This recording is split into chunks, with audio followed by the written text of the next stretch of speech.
तो चलिए अब आपको सीधा ले चलते हैं राजधानी के डिग्गी पैलेस में आयोजित हो रहे जयपुर लिटरेचर फेस्टिवल में, जहां पर अभिनेत्री काजोल एक सेशन को संबोधित कर रही। So the Sialkot saga does emphasize, if you see there are two hands on this cover, and one of them is wearing a moli and one of them has Allahu Akbar as a tattoo, and so that should give you a very good sense of where the story is going. Right. Kajol, there is another tweet, and this person says that, I've read all your books, Ashwin, but what is so special about this that I should really wait for it, because I always wait for your books? Kajol, considering you've read bits of it. I have. What is so special about it? I think if he or she is a reader, I don't need to answer that question, because I think the one thing about Ashwin's writing is that that you just pick up the book and you open it. That's all that you need to do, honestly. And your question will be answered once you do that. Fantastic. Thank you so much, all of you. And now the floor is open for a question and answer session. Are you ready to ask them questions? I shall take it. May I please request you to ask questions and not make an opinion or a statement, because that will take away time. That lady right in front in glasses, yes. Young lady, go on. What's your question? Hi Ashwin, hi Kajol, good morning Gautam. Absolutely thrilled to be here this morning at this literature festival, being a part of this historic moment. My question is fairly simple, Ashwin. I'm quite intrigued by the book cover. So you have these two hands which any person with moderate intelligence can make out it's men. So what does this signify? Is that a friendship, or is that a feud that you're depicting in the book cover? And is it bicharna and milna like it happens in Diggi Palace? Well, different mother, same father. Now, I'm worried Kajol is giving a little bit too much away.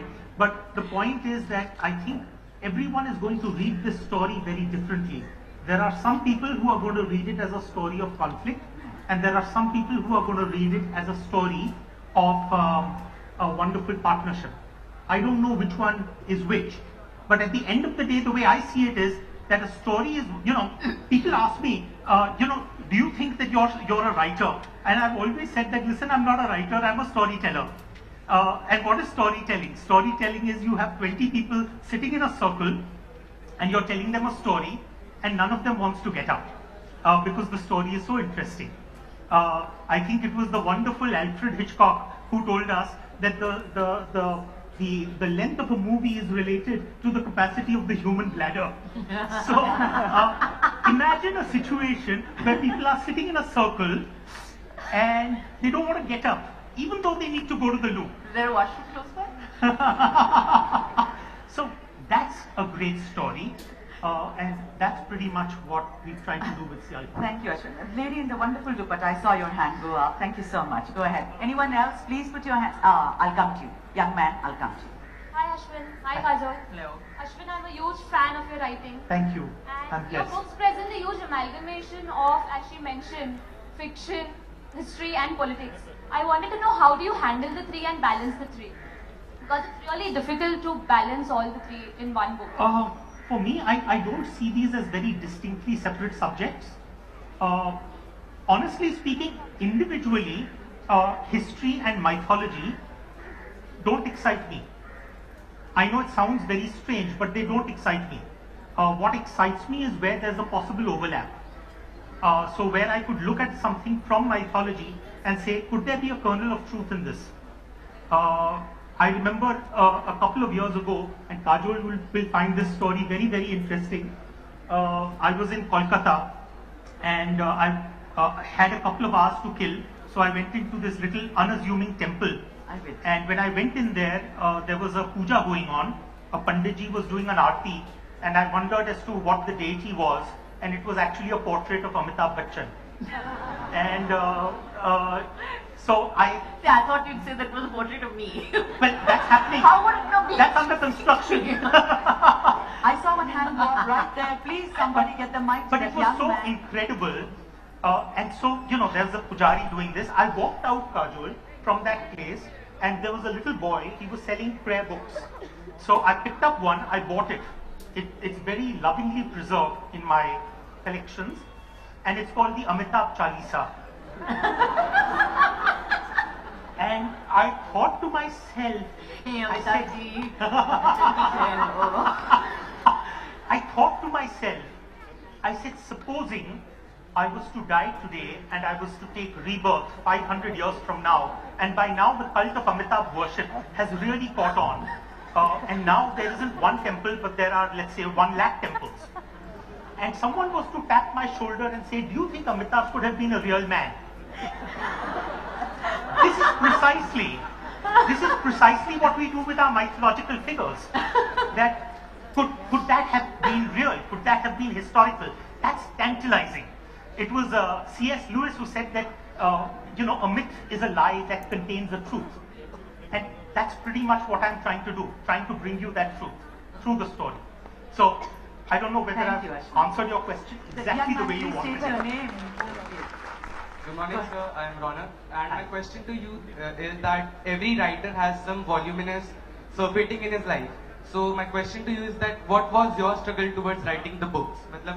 We all have some problems in our life, and we also face our dreams apart from those problems. I am also a writer, and I also have some problems. So my question is that what was your path to struggle?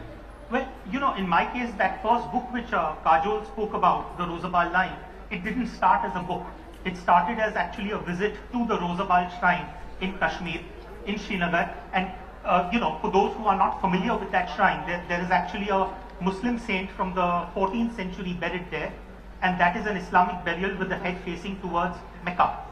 And on the other hand, there is a second body below that first body, which is actually an east-west burial, which indicates that it's a Jewish burial. And this story fascinated me because outside the tomb is a pair of crucified feet. And I said, my God, this is an incredible story.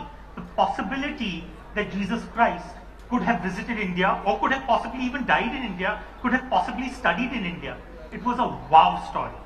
And so I ended up spending the next 2 years researching it.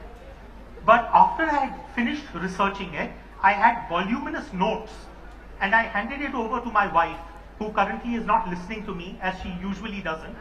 But Smart woman. So I handed over my notes to her, and I said, why don't you read it and tell me how they sound? And the next morning she told me, she said, congratulations. So I was about to receive some good news, and she says, you found the cure for insomnia. Because the first 2 pages, and I fell asleep.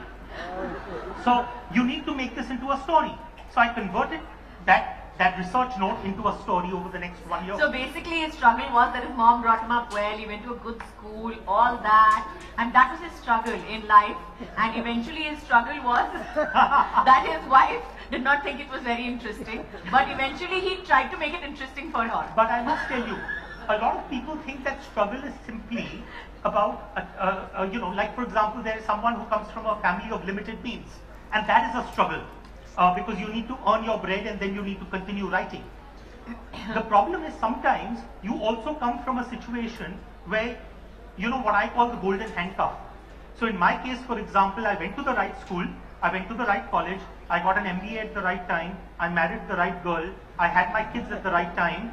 All of that happened for me, but